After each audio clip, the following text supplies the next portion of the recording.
बिस्मिल्लाहिर्रहमानिर्रहीम।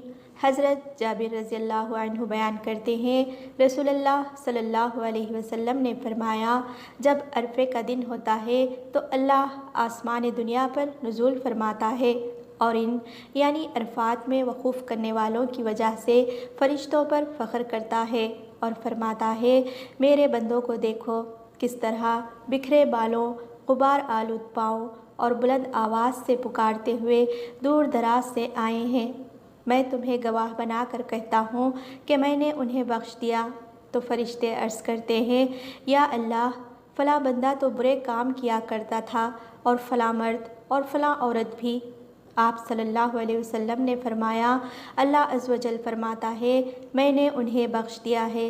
रसूलुल्लाह सल्लल्लाहु अलैहि वसल्लम ने फरमाया, अरफ़े के दिन के सिवा कोई ऐसा दिन नहीं जिसमें अरफ़े के दिन से ज़्यादा लोगों को जहन्नुम से आज़ादी मिलती है।